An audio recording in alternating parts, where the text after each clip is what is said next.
Hello दोस्तों, नमस्ते। आज हम करेंगे टीजीटी हिंदी का प्रश्न पत्र 2009 जो यूपी टीजीटी का पेपर है। तो स्टार्ट करते हैं। पहला को इससे पहले हमने 2021 के, 2018 का, 2016, 2010, 2011 के पेपर सोल्व कर दिए और प्लेलिस्ट बना दिए।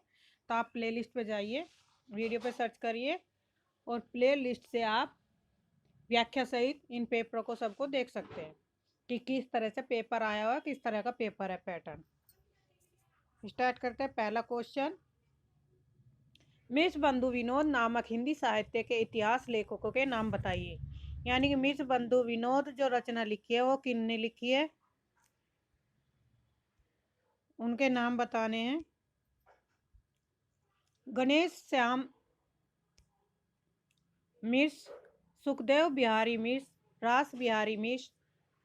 बी ऑप्शन है गणेश बिहारी मिश्र, श्याम बिहारी और सुखदेव बिहारी।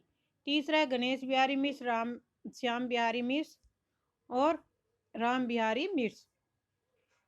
डी ऑप्शन है गणेश बिहारी मिश्र, सुखदेव बिहारी मिश्र और राम बिहारी मिश्र। इनमें कौन सा ऑप्शन सही है? ऑप्शन बी, गणेश बिहारी मिश्र, श्याम बिहारी मिश्र और सुखदेव बिहारी मिश्र। ये तीनों क्या थे? भाई थे। और इन्होंने मिश्र बंधु नामक ग्रंथ लिखा था जिसमें लगभग 5000 कवियों का वर्णन है। नेक्स्ट क्वेश्चन है, आचार्य रामचंद्र शुक्ल ने हिंदी साहित्य का इतिहास के आधुनिक गद्य साहित्य परंपरा का प्रवर्तन के अंतर्गत प्रथम उत्थान की कालावधि निर्धारित की। यानी कि प्रथम उत्थान का समय काल कौन सा है? तो ऑप्शन बी, 1925 से 1950 विक्रमी संवत।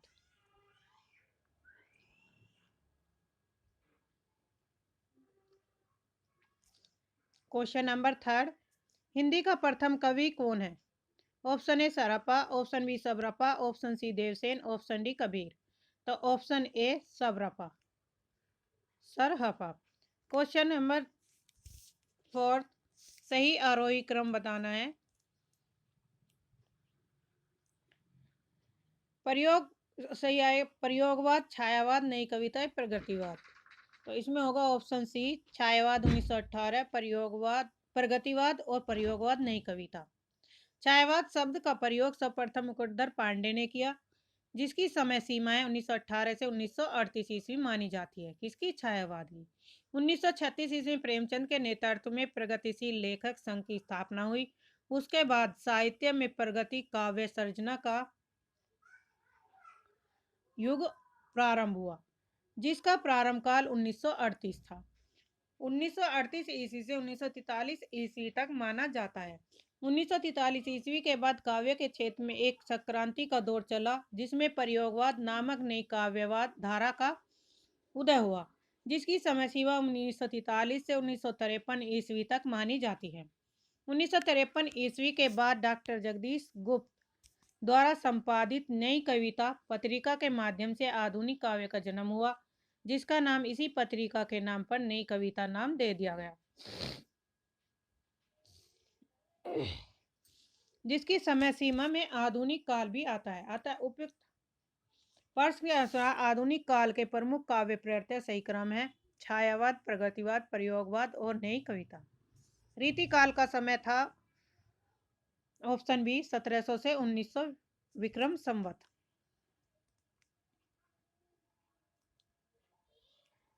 संवत तक चला। अन्य कालों की समय सीमा इस प्रकार है। आदिकाल और वीरगाथा काल का समय काल था 1050 से 1375 विक्रम संवत।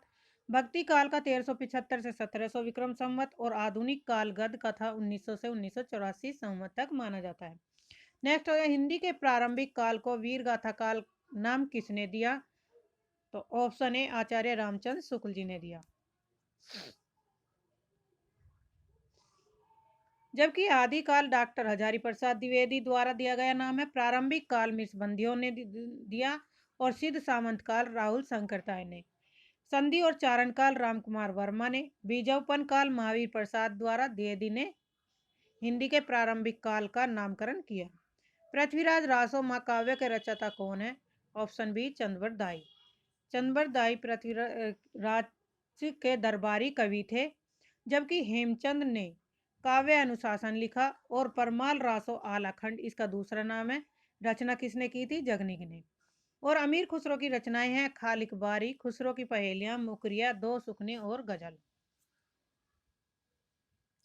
विद्यापति ने कुल कितने ग्रंथों की रचना की? तो ऑप्शन सी 16। तिरहुत के शासक शिव सिंह के आश्रय में रहते हुए विद्यापति ने कुल 16 ग्रंथों की रचना की। इन्हें मैथिल कोकिल भी कहा जाता है। इनकी प्रमुख रचनाएं हैं पदावली, मैथिली भाषा में कीर्तिलता, कीर्ति पताका, अवध भाषा में भू परिक्रमा, भू पुरुष परीक्षा, लिखनावली, व्याग सार, शैव सर्वसार, गंगा वाक्यावली, दुर्गा भक्त, तरंगनी, गया पतलक, वर्ष कृत्य, मणि मंजरी, दान वाक्यावली, गोरक्ष विजय, परमान भूत पुराण संग्रह आदि है। निम्नलिखित निम्नलिखित रास ग्रंथों में कौन सा काव्य एक प्रेम काव्य या श्रृंगार काव्य है? ऑप्शन ए बीसलदेव रासो सही आंसर होगा। आदिकालीन साहित्य में प्रणीत वीरा गाथा काल के अंतर्गत रखी गई रचना है। बीसलदेव रासो प्रेम और श्रृंगार का काव्य है, जबकि परमाल रासो वीरता और उत्साह से परिपूर्ण रचना है। जयमयंक जस चंद्रिका भट्ट केदार द्वारा रचित काव्य है और पृथ्वीराज रासो चंद्रबाई द्वारा लिखित प्रबंध काव्य है। नेक्स्ट क्वेश्चन, इनमें से कौन सा कथन असत्य है?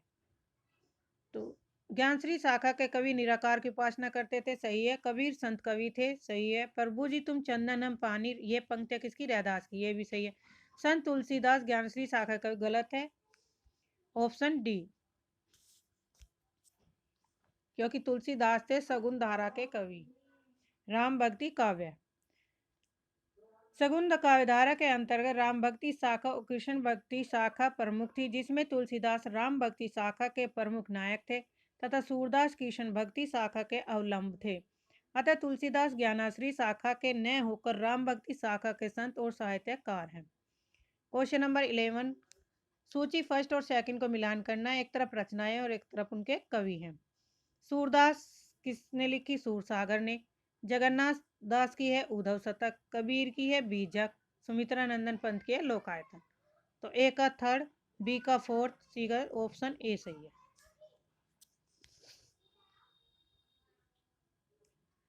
यहाँ पे व्याख्या, विनय पत्रिका नामक ग्रंथ की रचना किसने की? ऑप्शन बी गोस्वामी तुलसीदास ने। विनय पत्रिका तुलसीदास रचित द्वारा काव्य ग्रंथ है। तुलसीदास की कुल 12 प्रमाणिक रचनाएं मानी जाती है, जिसमें है दोहावली, कवितावली, गीतावली, रामचरितमानस, रामाज्ञा प्रश्नावली, कृष्ण गीतावली, रामलला नच्चू, पार्वती मंगल, जानकी मंगल, बरवे रामायण और वैराग्य संदीपनी प्रमुख है। नीमा किस कवि की माता का नाम है? ऑप्शन सी कबीर दास की। रामचरितमानस में कुल कितने कांड है? ऑप्शन बी 7 कांड, जो इस प्रकार हैं। यह काव्य राम कथा पर आधारित है। रामचरितमानस जो राम कथा पर आधारित है, और इसमें क्या है, ये कौन सी भाषा में लिखा गया? अवधी भाषा का सर्वश्रेष्ठ महाकाव्य है। इसमें 7 कांड दिए गए, बालकांड, अयोध्या कांड, अरण्य कांड, किष्किंधा कांड, सुंदर कांड और लंका कांड। अंतिम है उत्तरकांड। रामचरितमानस की रचना दोहा चौपाई शैली में हुई और यह भाषा अवधी है। भक्ति काल के किस कवि को जड़िया विशेषण की जड़िया विशेषण से विभूषित किया गया है? तो ऑप्शन ए नंददास को।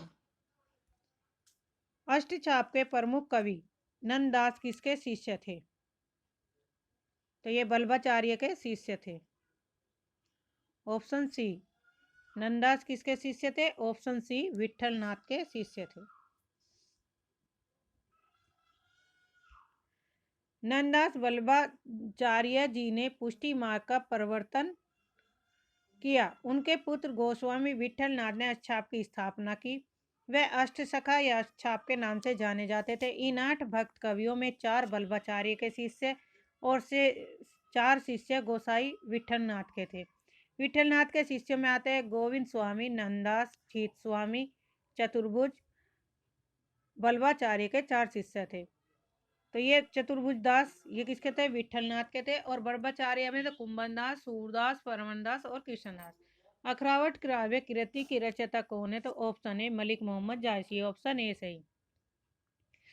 मलिक मोहम्मद जायसी ने ठेठ अवधि में निम्नलिखित रचनाएं की, जिसमें अखरावट, पद्मावत, आखिरी कलाम आदि प्रसिद्ध रचनाएं हैं। कुतुबुन ने मृगावती लिखी, मंजन ने मधुमालती और शेख उस्मान ने चित्रावली नामक सूफी काव्य कृति लिखी है। वैराग्य संदीपनी किस कवि की रचना है? ऑप्शन ए तुलसीदास जी की। इनमें से कौन सा ग्रंथ केशव का नहीं है? ऑप्शन डी भाषा भूषण। भाषा भूषण किसका है? भाषा भूषण ग्रंथ के लेखक है राजा जसवंत सिंह। आचार्य केशवदास रीति काव्य के प्रथम आचार्य माने जाते हैं। इनके द्वारा लक्षण और प्रबंध दोनों प्रकार की रचनाएं की गई, जिसमें कवि प्रिया, रसिक प्रिया, लक्षण काव्य हैं। कवि प्रिया और रसिक प्रिया कौन से काव्य हैं? लक्षण ग्रंथ। रामचंद्रिका उनका प्रमुख प्रबंध काव्य है, जिसमें छंदों का अजायब घर भी कहा जाता है। अन्य काव्यों में वीर सिंह, देवचरित, विज्ञान गीता और जहांगीर जस चंद्रिका प्रमुख है। केशवदास राजाश्रित कवि थे, इसलिए इन्होंने अपनी रचना में आश्रयदाताओं का गुणगान किया। देव कवि किस जिले के थे? ऑप्शन डी इटावा के। देव की का पूरा नाम देवदत्त था। इनकी प्रमुख रचनाएं थी भावविलास, भवानी विलास, रस विलास, जाति विलास, सुख सागर, तरंग, अष्टायाम इत्यादि। घनानंद की कृतियां किस भाषा में है? तो ऑप्शन ए ब्रज भाषा में।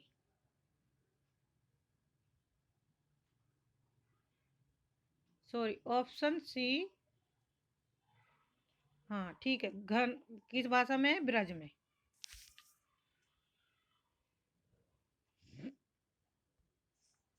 घनानंद को रीतिमुक्त काव्यधारा के प्रतिनिधि कवि माना जाता है। इनकी रचनाएं ब्रज भाषा में लिखी गई। इनकी प्रमुख रचनाएं हैं सुजान सागर, विरह लीला, कोकसार है। इनके विषय में आचार्य शुक्ल ने लिखा है, प्रेम मार्ग का ऐसा प्रवीण धीर पथिक तथा जवाबदानी का दावा करने वाला ब्रज भाषा का दूसरा कवि नहीं हुआ। बिहारी सतसई में कितने दोहे हैं? तो ऑप्शन सी 719। सुख सागर की रचना किसने की? ऑप्शन डी सदासुख लाल ने। रत्नाकर शब्द किस कवि के साथ जुड़ा हुआ है? ऑप्शन बी जगन्नाथ के।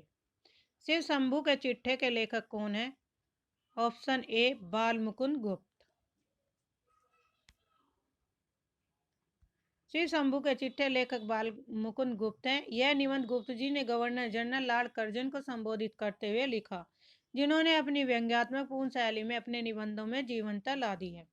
वैदेही वनवास नामक काव्य लिखा है किसने? ऑप्शन बी अयोध्या सिंह उपाध्याय ने। वैदेही वनवास नामक कृति द्विवेदी युगीन प्रमुख कवि अयोध्या सिंह उपाध्याय हरिओद की है। इनके अन्य नाम है प्रिय प्रवास, पदम परशून, चुपते चौपते, चोखे चौपते, रसकलश इत्यादि। रसक रंजन की सुप्रसिद्ध निबंधकार की रचना है? ऑप्शन डी महावीर प्रसाद द्विवेदी की। महावीर प्रसाद द्विवेदी की रचना है।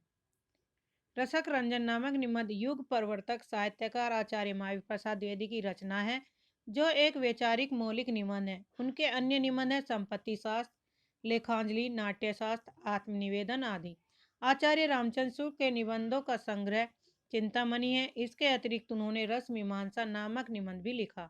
आचार्य हजारी प्रसाद द्विवेदी के प्रसिद्ध निबंध है अशोक के फूल, विचार और वितर्क, विचार परवा, आलोक पर, कुटज, कल्पता इत्यादि।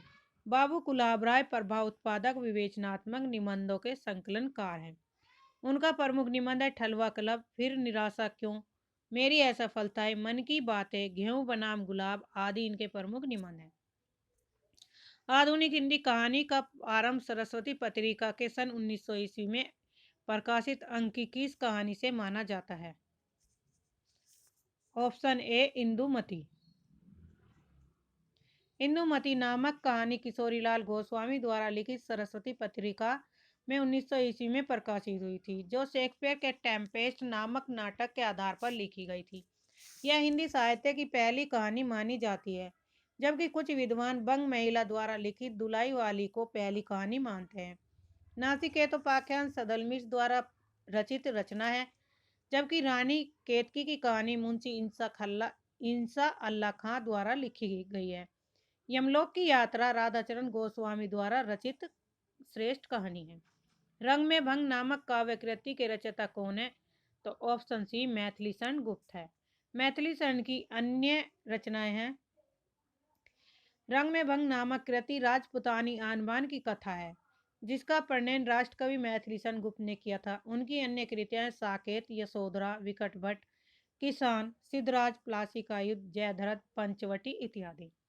सरस्वती पत्रिका का प्रकाशन वर्ष क्या है? तो ऑप्शन बी 1900 ईस्वी में हुआ था तथा महावीर प्रसाद द्विवेदी के नेतृत्व में इसका प्रकाशन 1903 ईस्वी में शुरू में किया गया था, जो द्विवेदी युग की प्रधान पत्रिका रही थी।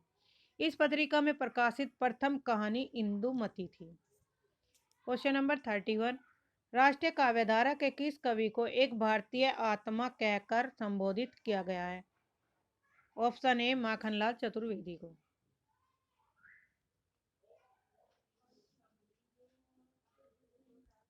राष्ट्रीय काव्यधारा के श्रेष्ठ कवि माखनलाल चतुर्वेदी की काव्य विशेषता और श्रेष्ठता के कारण उनके कवियों ने उन्हें एक भारतीय आत्मा की उपमा से संबोधित किया था और कहा भी गया, राष्ट्र चेतना का स्वर फूका जिसने राह नहीं दे दी, वह भारतीय आत्मा सशक्त माखनलाल चतुर्वेदी है।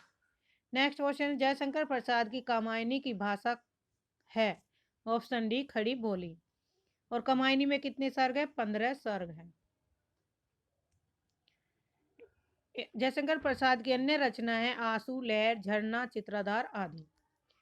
क्वेश्चन नंबर 33, नारी विमर्श पर लिखने वाली पहली लेखिका है? Option A Mahadevi Verma. महादेवी वर्मा छायावादी लेखिकाओं में महादेवी वर्मा का विशेष स्थान है, जिन्होंने नारी चेतना और नारी विमर्श का अपनी लेखनी चलाई और इनकी रचनाएं श्रृंखला की कड़िया, जिसमें विमर्श में मुख्यतः से चित्रण हुआ और इनकी अन्य रचनाएं दीप, सखा, नीरजा, निहार इत्यादि है।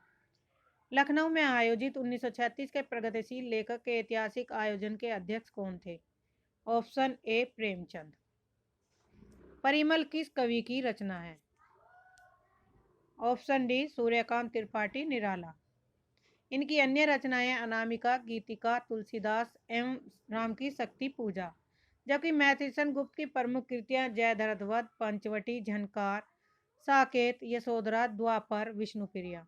जयशंकर प्रसाद की काव्य कृतियां झरना, आंसू, लहर, कामायनी, महाकाव्य इत्यादि हैं। रामधारी सिंह दिनकर की प्रमुख रचनाएं हैं रेणुका, प्रणभंग, हुंकार, रसवंती, रश्मिरथी, कुरुक्षेत्र, उर्वशी, नील कुसुम एवं संस्कृत के 4 अध्याय। हिंदी साहित्य में निम्नलिखित पंक्तियां किसके द्वारा लिखी गई? यद्यपि सुजाति सुलक्षणी, सुवर्ण सरस्वत, भूषण बिनु ने बिरजाई, कविता वनिता मित। ये पंक्तियां केशव के दास द्वारा लिखी गई हैं। Option B. धूमिल को किस काव्य कृति पर साहित्य अकादमी पुरस्कार मिला था? तो ऑप्शन ए कल सुनना मुझे। इन्हें सन 1997 ईस्वी में कल सुनना मुझे काव्य पर साहित्य अकादमी पुरस्कार मिला था।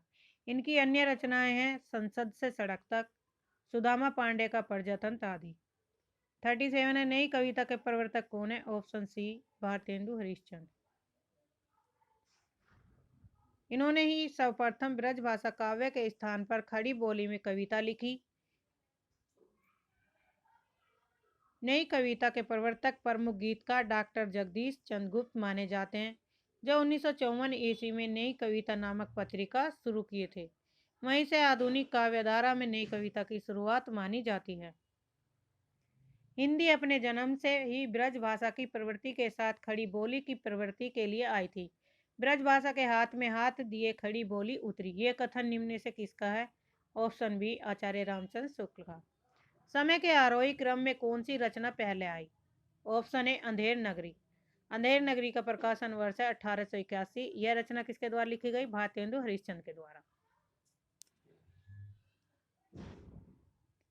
त्यागपद उपन्यास है जैनेन्द्र का 1937 ईस्वी में। आत्मनेपथ काव्य संग्रह अगे का 1960। तुम चंदन हम पानी निबंध है विद्या निवास मिश्र का 1957।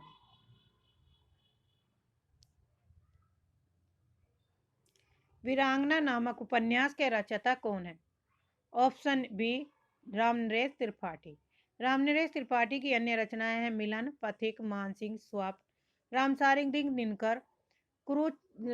सिंह दिनकर की रचनाएं हैं कुरुक्षेत्र, रश्मिरथी, रसवंती, रेणुका, हुंकार, प्रणभंग, परशुराम की प्रतिज्ञा, उर्वशी, नील कुसुम, हारे को हरिनाम, शुद्ध कविता की खोज, जयशंकर प्रसाद की उपन्यास है कंकाल, तितली, इरावती अपूर्ण उपन्यास है। जगन्नाथ रत्नाकर कवि थे, उनका कोई उपन्यास नहीं है। नहुस नाटक किसके द्वारा लिखा गया था? तो ऑप्शन डी गोपाल चंद्र के द्वारा। गोपाल चंद्र हरिश्चंद्र भारतेंदु हरिश्चंद्र के पिता थे और गोपाल चंद्र गिरधर दास ने 1859 ईस्वी में ये नहुस नाटक लिखा था। भारतेंदु हरिश्चंद्र ने इसे हिंदी का प्रथम नाटक माना है। किसे? नहुस को। भागवंती उपन्यास के लेखक कौन है? ऑप्शन एक सुदर्शन। किंतु वे जितना अपनी कहानी हार जीत के लिए जाने जाते हैं, उतना अन्य रचनाओं के कारण उन्हें प्रसिद्धि नहीं मिली। प्रेरणा नामक कहानी के रचयिता कौन है? Option D Premchand. प्रेमचंद की अन्य कहानी है प्रेरणा नामक कहानी प्रेमचंद द्वारा रचित मानसरोवर किसमें भाग 4 में पहली कहानी है। जबकि प्रेमचंद की अन्य कहानी है नवनिधि, प्रेम पूर्णिमा, नमक का दरोगा, बड़े घर की बेटी, मंत्र, ईदगाह, कफन इत्यादि। कोणार्क नाटक की रचना किसने की? जगदीश चंद्र माथुर ने। Option B.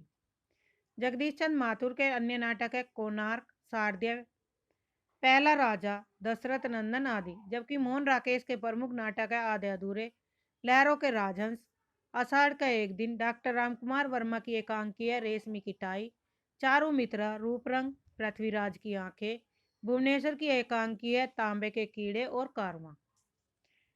नेक्स्ट क्वेश्चन है हिंदी का प्रथम दुखांत नाटक कौन सा है? तो ऑप्शन सी रणधीर प्रेम मोहिनी। भारतीय इतिहास में सुखांत साहित्य लिखने की परंपरा रही, किंतु आधुनिक काल में बंगला साहित्य में पड़े पाश्चात्य प्रभाव के कारण हिंदी साहित्य में भी दुखांत नाटकों की रचना हुई। हिंदी का प्रथम दुखांत नाटक श्रीनिवास दास द्वारा रचित रणधीर प्रेम मोहिनी है। दुर्स्वामी नाटक की रचना किसने की? ऑप्शन डी जयशंकर प्रसाद ने। दुर्स्वामी नाटक का प्रकाशन वर्ष है 1933। जयशंकर प्रसाद द्वारा रचित नाटकों का अन्य नाटक है विशाख 1921, अजातशत्रु 1922, कामना 1927, जनमेजय का नायक 1926, स्कंदगुप्त 1928, चंद्रगुप्त 1931 ईस्वी में प्रकाशित हुआ। जबकि एक गुट एकांकी नाटक है। विख्यात मार्क्सवादी समीक्षक हैं रामविलास शर्मा। Option A. प्रमुख मार्क्सवादी आलोचक है और इनकी आलोचनात्मक कृतियां हैं प्रेमचंद, प्रगति और परंपरा, प्रेमचंद और उनका युग, निराला की साहित्य साधना। 49 आपका बंटी उपन्यास की लेखिका कौन है? Option D Mannu Bhandari. मनु भंडारी के अन्य उपन्यास हैं महाभोज, 1 इंच मुस्कान, जो राजेंद्र यादव के साथ संयुक्त रूप में लिखा गया नाटक है। मृदुला गर्ग के उपन्यास है चित कोबरा, उसके हिस्से की धूप, वंशज, अनित्य। कृष्णा सोबती के प्रमुख उपन्यास है सूरजमुखी अंधेरे के, मित्रों मरजानी, दिलो दानिश, जिंदगी नामा, समय सरगम। उषा प्रेमवदा के उपन्यास है रुकोगी नहीं राधिका, 55 खंबे, लाल दीवारें आदि। हरिवंश राय बच्चन की आत्मकथा के कितने भाग प्रकाशित हुए? तो ऑप्शन डी 4। इलाहाबाद के प्रवर्तक हरिवंश राय बच्चन द्वारा लिखित आत्मकथा के 4 भागों में प्रकाशित है। पहला भाग है क्या भूलू क्या याद करूं 1969, दूसरा भाग नीड़ का निर्माण फिर 1970, तीसरे भाग में बसेरे से दूर 1978 ईस्वी में तथा चौथा भाग 10 द्वार से सोपान तक 1985 ईस्वी में प्रकाशित हुआ। हिंदी में रेखाचित्र के प्रथम रचयिता पदम सिंह शर्मा की रचना कौन सी है? तो ऑप्शन ए पद पराग। नेक्स्ट क्वेश्चन है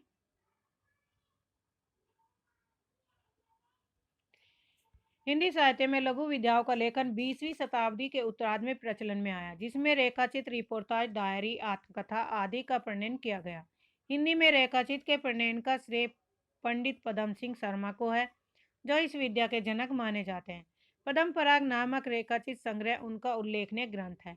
इस परंपरा को आगे बढ़ाते हुए महादेवी वर्मा ने अतीत के चलचित्र, स्मृति की रेखाएं, पथ के साथी, मेरा परिवार आदि रेखाचित्रों का प्रणयन किया। 10 तस्वीरें जगदीश चंद्र माथुर का तथा रेखा और आचार्य विनय मोहन शर्मा का रेखा चित्र है। सही युग्म का चयन कीजिए। तो ऑप्शन डी मोहन राकेश की क्या है, आखिरी चट्टान। तो भगवत शरण उपाध्याय की प्रमुख यात्रा वृत्तांत है, वह दुनिया में कलकत्ता से पैकिंग एवं सागर की लहरों पर। देवेंद्र सत्यार्थी की कृति है, धरती गाती है। बुक सेलर की डायरी। रामवृक्ष बैनीपुरी द्वारा लिखित यात्रा वृत्तांत है, पाँवों में पंख बांधकर। मोहन राकेश का यात्रा वृत्तांत है, आखिरी चट्टान। शब्द की वह शक्ति जिससे वाच्यार्थ प्रकट होता है कहलाती है अभिधा। Option D. शब्द को सुनने अथवा पढ़ने के पश्चात पाठक और श्रोता को शब्द का जो लोक प्रसिद्ध अर्थ लक्षण तत्क्षण ज्ञात होता है, वह अर्थ शब्द की जिस सीमा द्वारा मालूम होता है उसे अभिधा शक्ति कहते हैं। अभिधा का अभिप्राय है, सिंपल सा है, साधारण शब्दों में हम समझेंगे। अभिधा वह है जो सीधे सीधे बात कही जाती है, जैसे यह एक लड़का है, तो ये हमारा अभिधा है। अगर हम इसी कहे यह एक लड़का है, तो ये क्या हो गया, ये अमीदा होगी। अगर इसमें गुण या विशेषता बताई जाएगी तो उसमें क्या हो गया, उसकी व्यंजना हो जाएगी, लक्षण हो जाएंगे, उसके गुण हो जाएंगे। यही मैं कह दूं यह एक लड़का ईमानदार है, तो ईमानदार क्या उसमें लक्षण हो गया ईमानदार का, तो वहां पे हो जाएगा लक्षणा। तो इसलिए आप इसे अच्छे तरीके से समझेंगे। सही युग्म चिन्हित कीजिए। वैदर्भी जो रीति है वह है माधुर्य। ऑप्शन ए सही। उपयुक्त रीतियों में वैदर्भी रीति का मूल आधार माधुर्य गुण होता है। इसके साथ इसमें सुकुमार वर्ण योजना होती है, जबकि गौड़ी रीति में ओज एवं कांति गुण संपन्न होती है।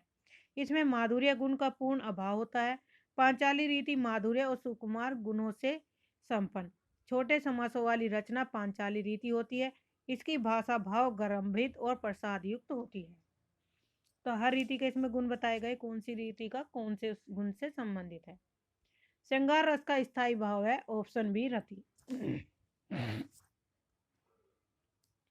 यहाँ पे श्रृंगार रस दिए गए हैं और उसके स्थायी भाव। श्रृंगार का है रति, हास का हास, करुण का शोक, क्रोध का क्रोध, वीर का उत्साह, भयानक का भय, विभत्स का जुगुप्सा, अद्भुत का विस्मय। इंपोर्टेंट है, इन्हें रट लीजिए। अनुभाव के दो भेद कौन से होते हैं, सात्विक और कायिक। ऑप्शन सी कायिक और सात्विक। अनुभव चार प्रकार के होते हैं, कायिक, अंगिक, आहार्य और सात्विक। परंतु कुछ विद्वानों ने इसके दो भेद माने, कायिक और सात्विक। आश्रय द्वारा की गई चेष्टाएं अनुभाव के अंतर्गत आती हैं, जबकि उद्दीपन की चेष्टाएं आलंबन द्वारा की जाती हैं। इसलिए कहा गया है कि अनुभाव भाव बोधक है, अर्थात भाव का बोध कराने वाले कारण को अनुभाव कहते हैं, जिसके का अंतर्गत हाव भाव आते हैं। अनुष्टुप। अनुष्टुप क्या है, एक प्रकार का छंद है। छंद छंद धातु से बना है, जिसका शाब्दिक अर्थ है ऊपर छा जाना या बंधन करना, इसलिए पदबद्ध रचना छंद के अंतर्गत आती है। जिसमें यह बंधन नहीं होता वह गद्य रचना होती है। अनुष्टुप छंद वैदिक संस्कृत का एक प्रमुख छंद है। अन्य छंदों में गायत्री और जगती छंद प्रमुख हैं। कनक कनकते सौगुनी मादकता अधिकाय में कौन सा अलंकार है, तो ऑप्शन सी यमक अलंकार। जहां एक या एक से अधिक शब्द एक से अधिक बार प्रयुक्त हो लेकिन उसके अर्थ क्या हो, अलग अलग हो, वहां यमक अलंकार होता है। यहाँ पे दो कनक कनक है, एक कनक का अर्थ है धतूरा और एक कनक का अर्थ हो गया सोना। एक कनक का अर्थ क्या हो गया, धतूरा, और दूसरे कनक का हो गया सोना। इस प्रकार भिन्न अर्थ होने के कारण यहाँ पर यमक अलंकार हुआ। 59। सखी नील नभ सर से निकला, यह हंस आह तरता तिरता, अब तारक मोतिक शेष नहीं निकला, जिनको चरता चरता में रूपक अलंकार का कौन सा प्रयुक्त रूप है, तो ऑप्शन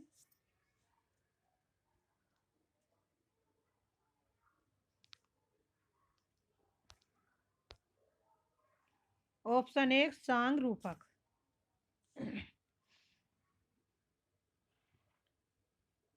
जहां उपमेय में उपमान का आरोप होता है तथा गुण की अत्यंत समानता के कारण उपमेय में उपमान का अभेद आरोप कर दिया गया हो, वहां सांग रूपक अलंकार होता है। लंबोदर उदाहरण में कौन सा समास है? तो ऑप्शन ए बहुब्रीहि समास, जहां पर जब किसी अन्य पदार्थ की प्रधानता हो, दो पदों को छोड़कर किसी अन्य का पदार्थ की प्रधानता हो, तो उसे बहुब्रीहि समास कहते हैं। जहां दो या दो से अधिक पद मिलकर किसी अन्य पद का बोध कराए, वहां बहुब्रीहि समास होता है। चैन की बंसी बजाना का अर्थ है मौज करना। Option B. मुहावरा शब्द अरबी भाषा का शब्द है, इंपोर्टेंट, जिसका अर्थ है आदि होना या अभ्यास होना। निम्न युगों में से कौन सा सही नहीं है? नीलोत्पल सही है। दशानन में बहुब्रीहि समास, ये भी सही है।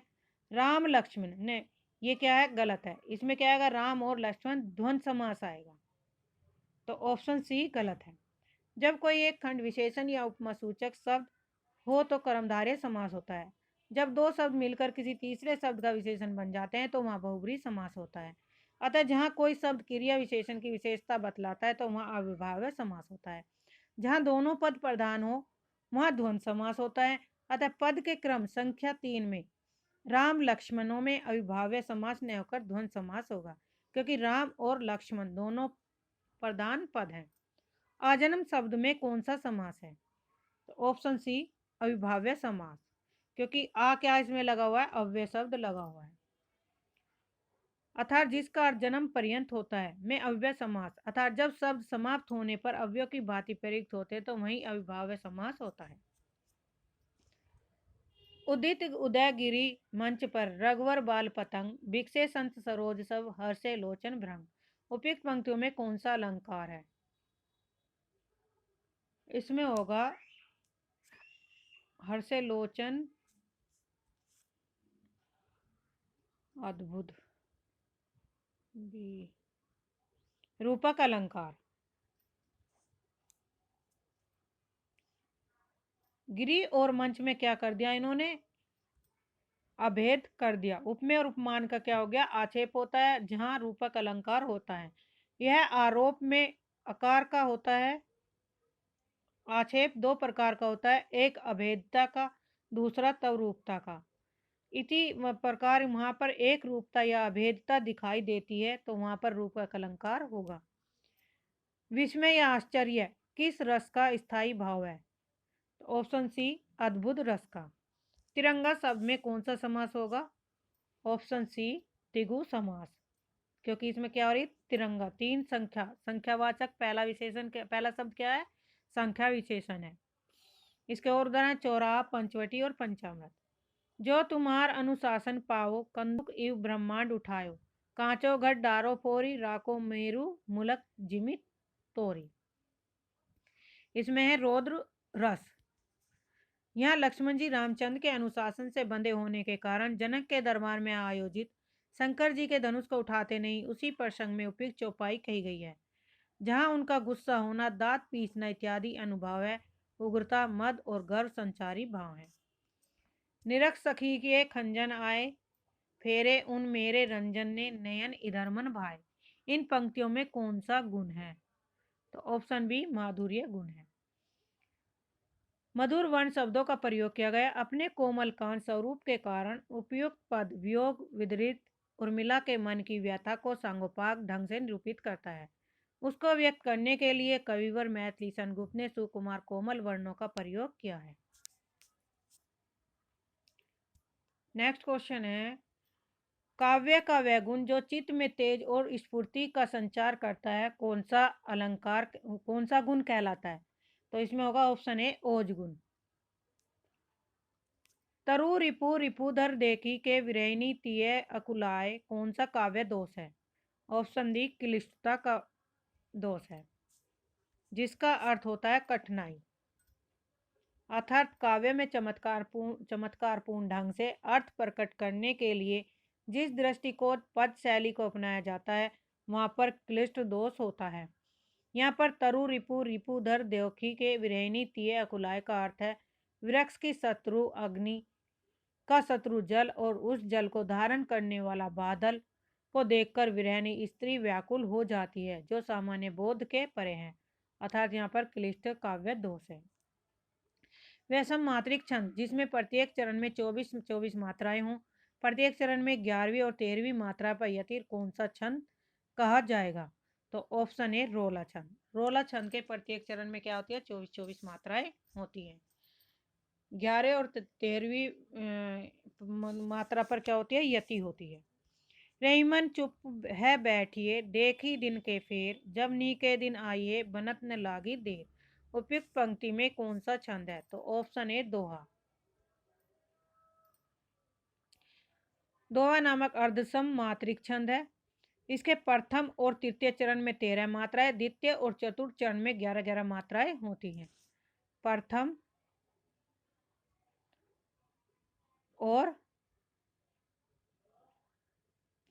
और तीसरे चरण में 13-13 और सेकंड और चतुर्थ में 11-11 मात्राएं होती हैं।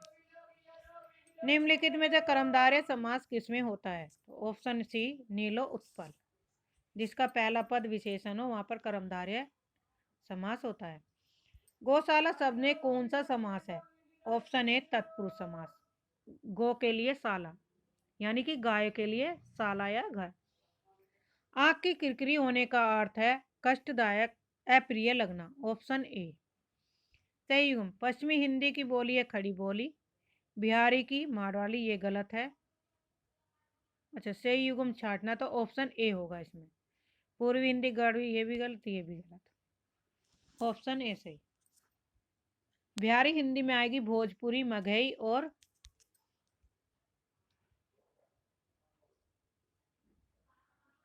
मैथिली। और पूर्वी हिंदी के अंतर्गत आती है बघेली, छत्तीसगढ़ी और अवधी। पश्चिमी के ब्रजभाषा कोरवी, बुंदेली, हरियाणवी, बांगरू और कन्नौजी भाषाएं आती हैं। इनमें से बिहारी हिंदी का रूप नहीं है, तो ऑप्शन बी अवधी नहीं है। ऑप्शन बी अवधी पूर्वी हिंदी की भाषा है। देवनागरी लिपि की सबसे बड़ी विशेषता है। ऑप्शन डी सर्वाधिक वैज्ञानिक लिपि होना, एक ध्वनि के लिए एक से अधिक संकेत। देवनागरी लिपि अपनी वैज्ञानिकता के कारण एक सर्वमान्य लिपि है, जिसमें जो उच्चारण किया जाता है वही लिखा जाता है। प्रत्येक ध्वनि के लिए उसका अलग अक्षर है। इस लिपि में यूरोपीय लिपि की तरह कोई अक्षर मौन नहीं होता। यह इसकी सबसे बड़ी विशेषता है। मेवाती किस उपभाषा वर्ग की बोली है? तो ऑप्शन बी राजस्थानी हिंदी की।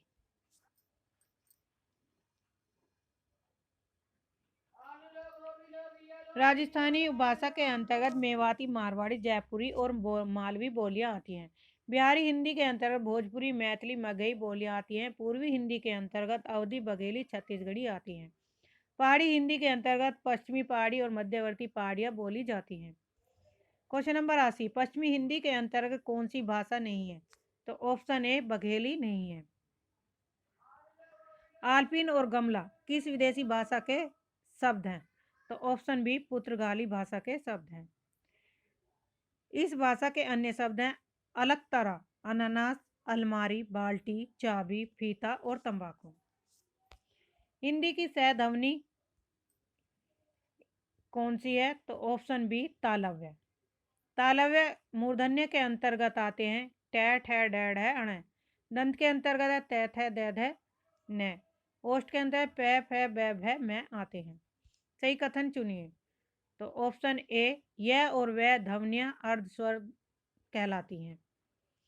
कर्म कारक के लिए प्रयुक्त होने वाला चिन्ह कौन सा है? ऑप्शन डी को। कर्ता ने कर्म को करण से।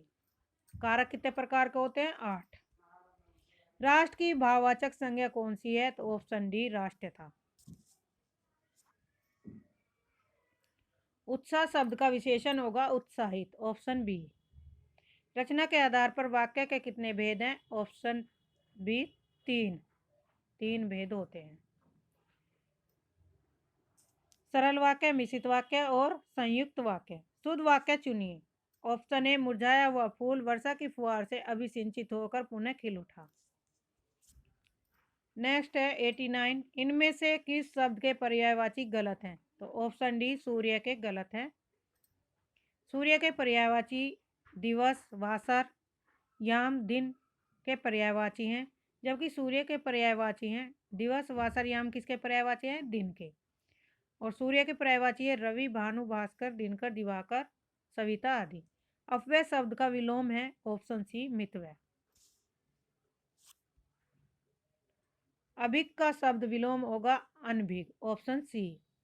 अलौकिक का शुद्ध शब्द होगा अलौकिक, ऑप्शन सी।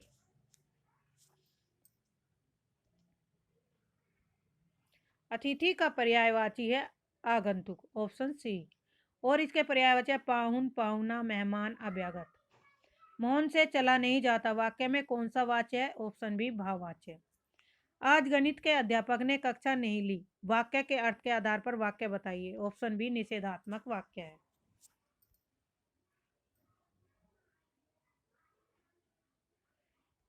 निम्नलिखित में से कौन सा शब्द पताका का पर्यायवाची नहीं है? तो ऑप्शन सी प्रस्तर नहीं है। पताका शब्द के पर्यायवाची होते हैं झंडा, निशान, ध्वज और वैजंतिका इत्यादि। जिसमें धैर्य न हो के लिए एक शब्द क्या होगा? अधीर, ऑप्शन सी।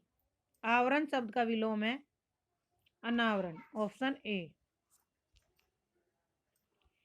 निम्नलिखित शब्दों में से हनुमान का पर्यायवाची शब्द नहीं है? तो ऑप्शन ए राम भक्त नहीं है। गमन का विलोम, ऑप्शन डी आगमन। भाषा की सबसे छोटी इकाई कौन सी है? तो ऑप्शन डी वर्ण। वर्णमाला किसे कहेंगे?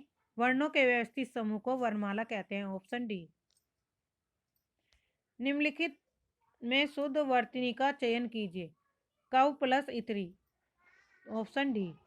जो पहले कभी न हुआ हो, अभूतपूर्व, ऑप्शन बी। कान भरना मुहावरे का अर्थ है चुगली करना, ऑप्शन सी। सिर उठाना मुहावरे का सही अर्थ है विद्रोह करना, ऑप्शन डी।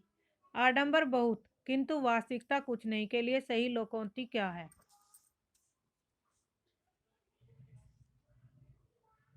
ऊंची दुकान, फीके पकवान,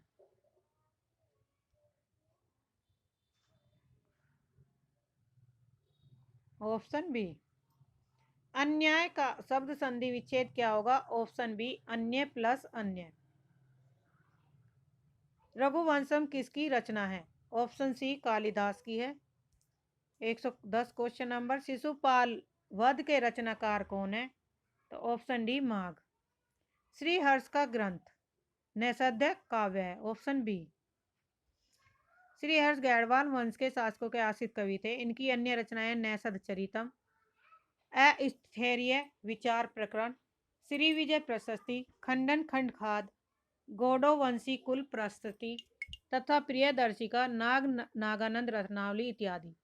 रज तरंगनी कलन की रचना है, जबकि मेघदूतम कालिदास की रचना है। व्यंजन संधि का उदाहरण नहीं है, तो ऑप्शन सी गंगा प्लस उद्गम, यह स्वर संधि का उदाहरण है। स्वस्त्यस्तु संधि का संधि विच्छेद होगा, ऑप्शन ए स्वस्ति प्लस अस्तु। रमा शब्द के रूप की सप्तमी विभक्ति के बहुवचन होंगे, ऑप्शन ए रामासु।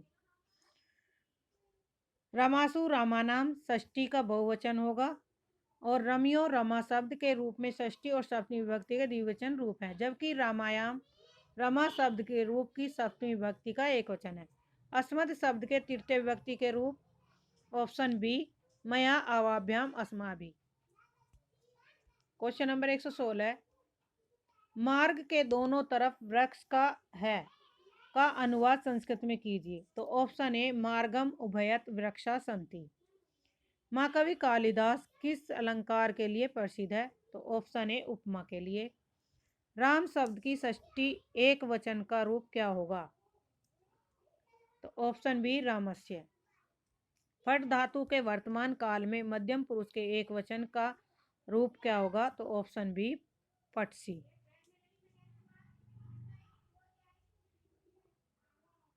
यहाँ एक वचन और बहुवचन दिए गए द्विवचन। पठती पठत पठंती, पठसी पठत पठत, पठामी पठाओ पठाम। 120 रज्जु शब्द का हिंदी में अर्थ होगा रस्सी, ऑप्शन सी। मालती माधव के रचनाकार कौन है? Option D Bhavabhuti. भवभूति की अन्य रचनाएं हैं महावीर चरितम, उत्तर रामचरितम, जबकि कालिदास की रचनाएं मेघदूतम, कुमार संभव, रघुवंशम, अभिज्ञान शकुंतलम, विक्रमोर्वश्यम, मालविकाग्निमित्रम, ऋतु संहारम इत्यादि।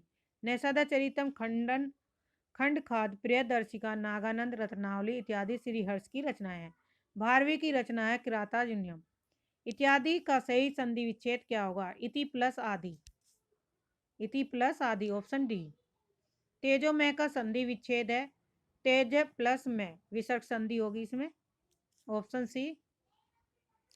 हरीशचंद्र में प्रयुक्त किस संधि का नाम है? हरीश प्लस संधि, तो इसमें होगी विसर्ग संधि। संस्कृत काव्य में पद लालत्य के लिए किसकी प्रसिद्धि सर्वाधिक है? तो ऑप्शन डी, दंडी की।